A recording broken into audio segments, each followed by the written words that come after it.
Hi friends, இன்றைக்கி என்ன ஒரு வீடியோ பார்க்க போகிறோன்னா, நம்ம நண்பர் பார்த்திங்கன்னா வந்து டேம் ஓரமாக வந்து இல்லை ஆற்று ஓரமாக பார்த்திங்கன்னா வந்து பாறை மேலே உட்காந்து பெரிய சைஸ் தூண்டில் வச்சு மீன் பிடிக்க ட்ரை பண்ணுறாரு.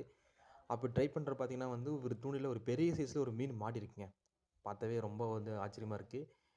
ரொம்ப ஒரு பெரிய சைஸாக தான் இருக்கும் போல். ஸோ அவர் தூண்டிலே வந்து ரொம்ப பெண்ட் ஆகிற அளவுக்கு வந்து அந்த மீன் ரொம்ப பெருசாக இருக்கும் போல். அங்கே பாருங்களேன், அப்படியே மேலே துள்ளி குதிக்குது. ரொம்ப பெரிய சைஸ் தான் மாட்டிருக்கு. ஸோ இன்றைக்கி இவருக்கு வந்து ஒரு நல்ல நாள் போல். ஸோ நல்ல ஒரு பெரிய சைஸில் மீன் தான் மாட்டிருக்கு. ஓகே, பார்ப்போம். அந்த மீனை வந்து மேலே கொண்டு வராரு. எந்த சைஸ் இருக்குன்னு நம்ம பார்ப்போம்.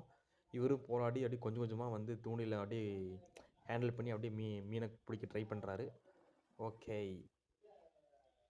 அது பாருங்களேன், ஐயோ நல்லா வெயிட்டாக இருக்கும் போல். தூண்டிலே ஃபுல்லாக உள்ளே இழுத்துட்டு போகுது. ஓகே, இப்போ அவர் வந்து நரம்ப பிடிச்சி அப்படியே மேலே இழுக்கிறாரு. ஓகே, ஒரு நல்ல சைஸ் தான் மீன் இருக்கு நண்பர்களே. குறைஞ்சு ஒரு 5 கிலோவுக்கு மேலே தான் இருக்கலாம். ஓகே, சூப்பரான வீடியோவாக இருக்குது. நைஸ்.